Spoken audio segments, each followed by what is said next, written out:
Pierre m'a dit que tu nous garantissais 800 000 de portée. Ouais, dans ces environs-là. Plus ou moins 700 000. Ouais, c'est ça. Ça dépend d'arrondi à quelle virgule, mettons. Aujourd'hui, je suis avec Yves-François Blanchette. Et François, très content d'être avec toi. Merci beaucoup de prendre le temps. C'est super apprécié. Ben, c'est un plaisir. Bonjour, ses amis. Oui, bonjour mes amis. Avant de commencer, je tiens à dire que j'avais demandé, moi, à tous les responsables en communication, à tous les chefs de parti de me parler. Et t'es le seul qui l'a accepté de me parler. Fait que merci, encore une fois. Au moment de diffuser ça, OK? Le vote va être dans quelques jours à peine. Comment tu te sens par rapport au jour du vote qui s'en vient, puis les résultats, évidemment, qui vont s'en suivre? Sincèrement, j'ai jamais eu autant de plaisir à faire une campagne que celle-ci. J'étais plus serein en partant. Je voyais bien qu'elle était tout à fait étrange, mais je sais pas, je suis peut-être le genre de joueur qui performe mieux dans l'adversité. J'étais plus à l'aise lorsque les sondages ont commencé à dire qu'on était moins fort que qu'on était plus fort. J'avais plus de fun. Je me retrouvais plus là-dedans. La dernière semaine de campagne, pour moi, c'est du gros bonheur. Parce que ça ressemble un petit peu... J'avais fait campagne, moi, dans l'équipe du Bloc, évidemment, en 2021, puis la trajectoire était un petit peu similaire. T'sais, on avait l'impression que c'était compliqué jusqu'à temps que les débats arrivent. Comment t'expliques ça un petit peu, cette espèce de tendance-là à, disons, les lents départ du Bloc? C'est toujours de même. D'abord, le Bloc monte plus que d'autres parce que le Bloc est 5 fois plus présent sur le territoire du Québec que les autres qui doivent couvrir le Canada au complet. Puis quand les débats arrivent et la période où les gens suivent plus la campagne électorale, on est très présent, puis on monte. On monte. Si on regarde les courbes des dernières campagnes, les fins de campagne, c'est très fort. Puis celle-là, on partait encore plus loin. Oui, c'est ça. Parce que 3 semaines avant l'élection, il y avait le débat de la course libérale, la nomination du chef libéral, puis la nomination du Conseil des ministres. Ils ont eu la patinoire tout seul, pas de goaler dans notre filet pendant 1 mois. On est arrivé, puis c'était 3-0 pour eux autres. Il fallait remonter ça. On l'a remonté, tant mieux, mais c'est un contexte qui est vrai à toutes les campagnes. On monte dans les campagnes électorales. Nous autres, c'est ce qui rend les fins de campagne tellement excitantes. Absolument, absolument. Je trouve ça très chouette. Puis c'était une de mes questions, en fait. C'est quand même une campagne très particulière. Tu viens de nommer plusieurs des raisons pourquoi ce l'est. Il est arrivé des événements qu'on n'a jamais vus là, en politique canadienne dans l'histoire récente. Un revirement de situation. Les conservateurs étaient devant de 30 points. Là, il arrive Trudeau qui s'en va, il arrive Donald Trump s'arriver. Puis évidemment, M. Carney qui accapare l'attention. Comment tu as trouvé ça pour les partis, disons, qui ne sont pas les deux plus gros partis, d'aller chercher de la lumière, d'être capable d'avoir de l'attention? As-tu trouvé ça plus dur qu'habituellement? À la base, c'est jamais très facile pour nous parce que le début de campagne, l'appareil média fait ce qui prétendait être la question de l'urne, je suis en désaccord, c'était Carney ou Poilievre. Mais en effet, il n'y a pas si longtemps, les conservateurs s'en allaient vers un gouvernement majoritaire. On pouvait être l'opposition officielle. Moi, je refusais de jouer là-dedans trop, sachant que ça peut virer de bord. Et ça a tellement viré, ça a tellement bougé qu'on ne sait pas ce qui va se passer. Les gens qui invoquent leur boule de cristal, puis leur ci, puis leur ça, là, tant que c'est pas fini, c'est pas fini. Il y a eu beaucoup d'actions pendant la campagne. Mais tant mieux, profitons-en. C'est pas un spectacle, une campagne électorale. Mais il y a une partie fun dans une campagne électorale, puis les gens qui suivent un peu la politique peuvent y trouver un plaisir. Mais on ne s'amuse pas à faire des prédictions, on essaie d'être stratégique, puis on essaie que le monde... Je disais à la première campagne, je le pense encore, les gens ne sont pas obligés de voter pour nous autres. Il faut qu'ils en aient le goût. Et notre travail, c'est de leur donner envie de voter pour nous, en nous faisant confiance, en nous trouvant intéressants, à la limite en nous trouvant distrayants, mais quand ils arrivent dans le cubicule, ils disent « Ah non, moi j'y vais avec le Bloc. » OK.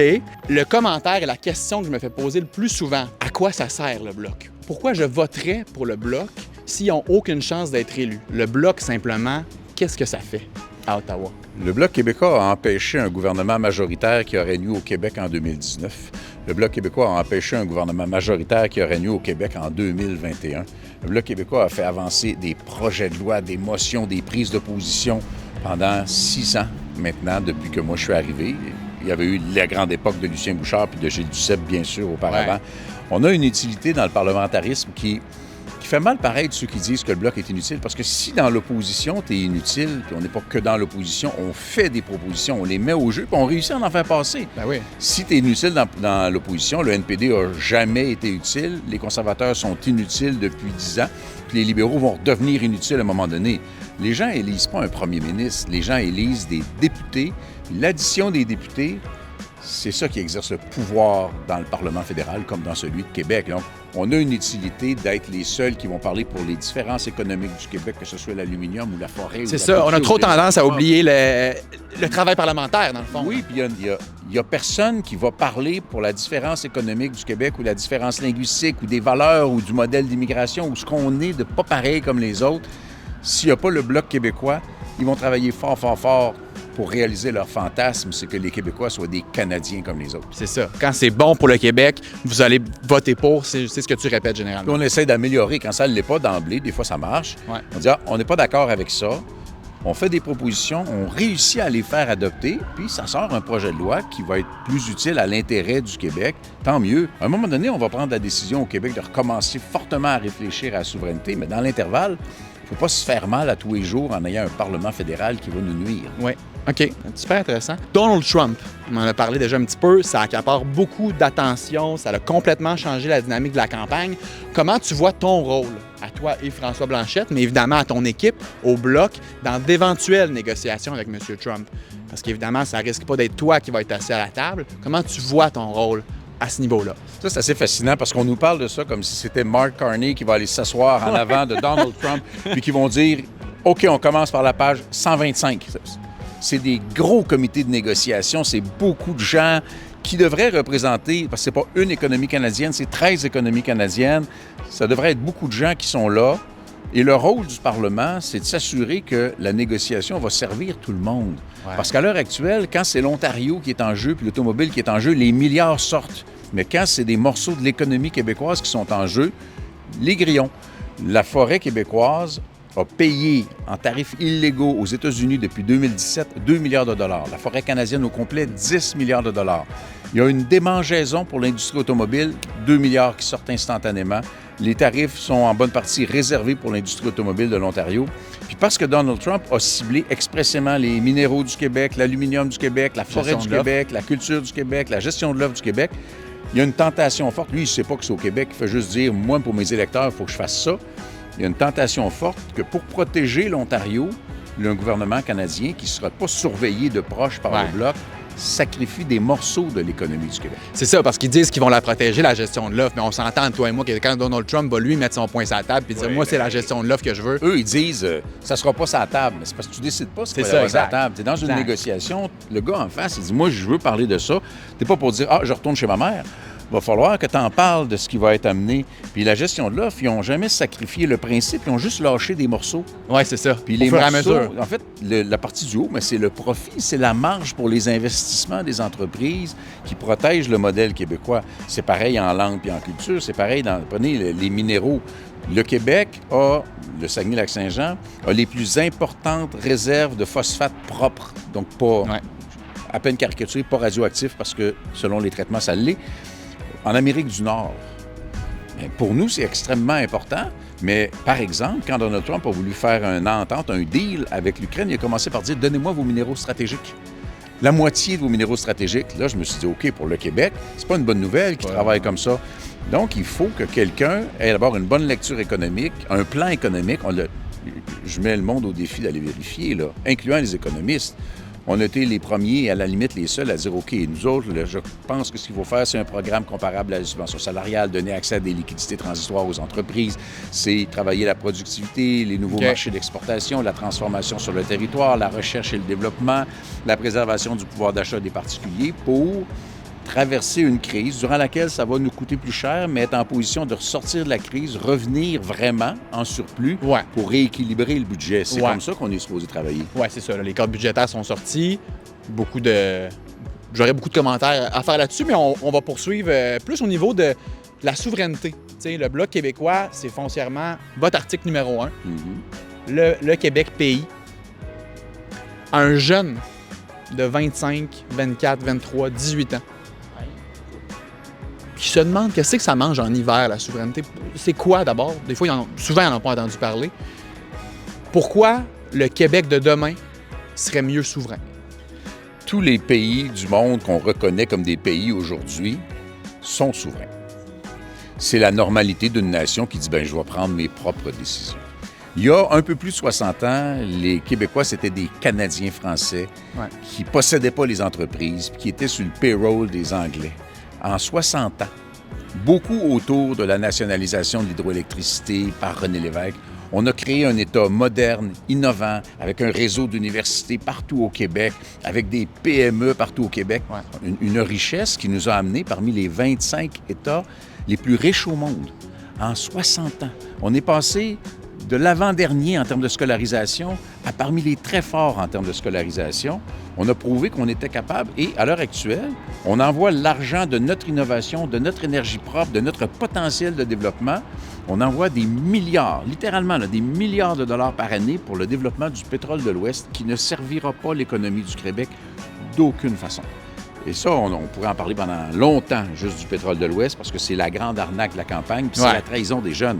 Dire aux jeunes, vous allez payer pour les dégâts de notre choix de forcer l'exploitation du pétrole le plus dangereux et polluant au monde plutôt que de mettre notre argent dans l'énergie renouvelable, la recherche, l'innovation, nos PME, notre entrepreneuriat.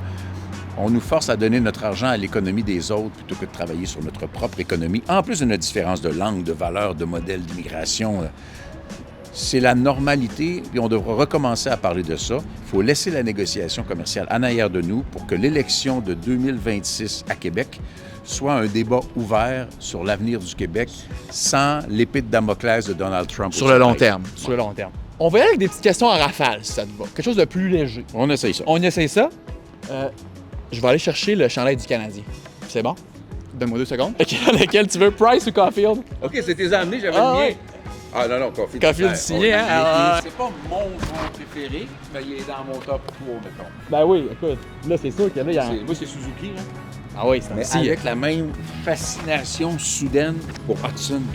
Hein? Quel Il y a personne qui l'avait vu venir, hein? Quel cul, ce patinoire, il est incroyable. Bon, on s'est changé parce qu'il y a une game à soir. Ouais. Puis on est en série. Fait que là, on est dans le mood.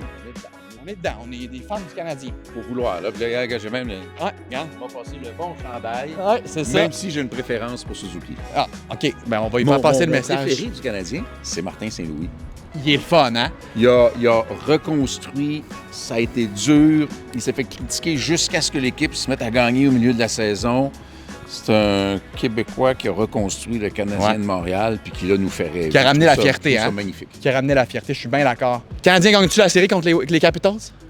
J'ai pas le choix de te dire oui, c'est mon cœur peut-être plus que ma tête. Combien de matchs? Oh, il faut que ce soit 7. Je peux pas imaginer un scénario qui soit pas absolument dramatique. Et c'est un passage obligé pour aller planter soit Toronto, soit Ottawa. Yes! Ça, c'est excellent. J'avais pas pensé à ça.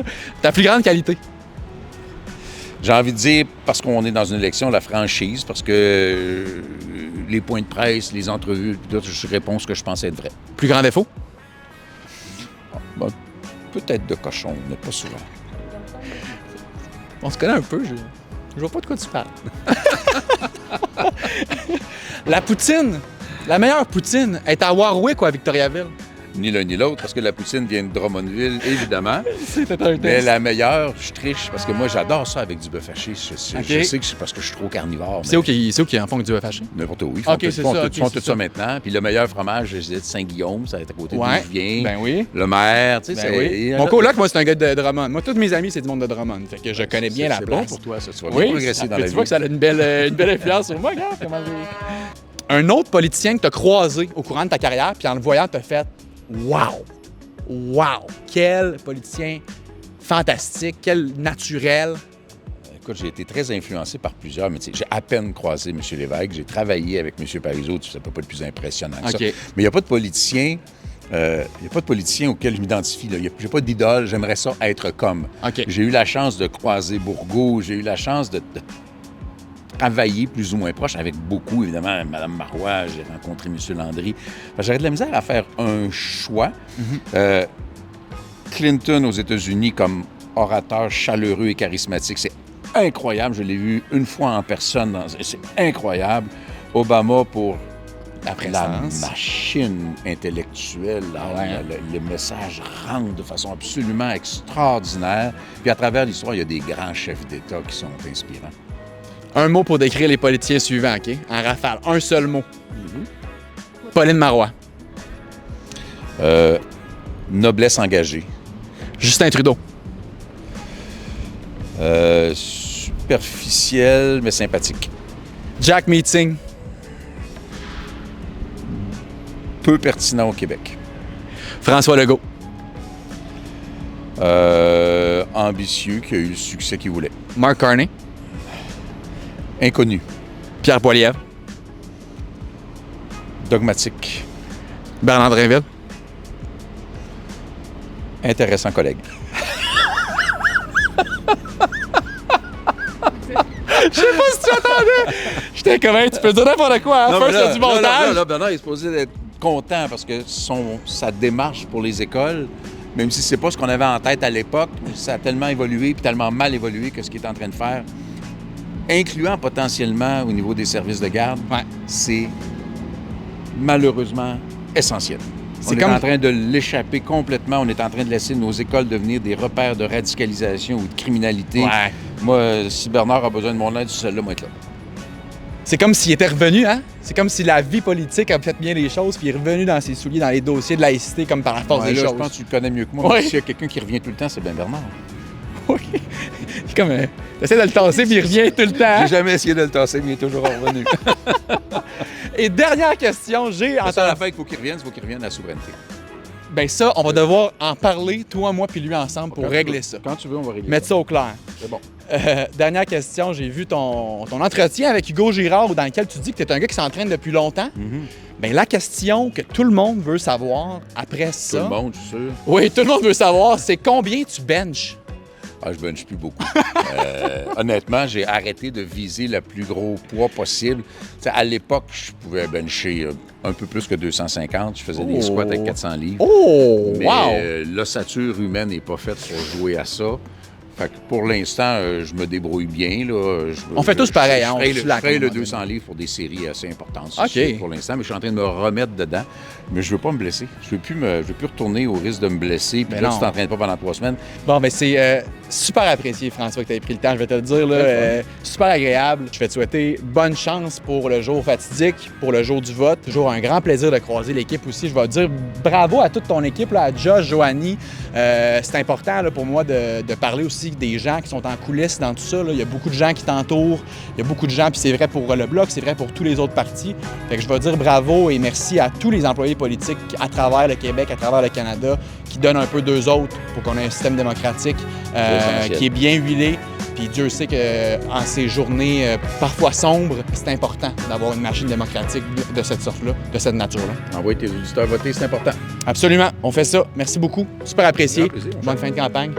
À bientôt. À bientôt. Bye. Pour le lunch avec Bernard. Absolument. Faut régler ça, hein? Il faut régler ça.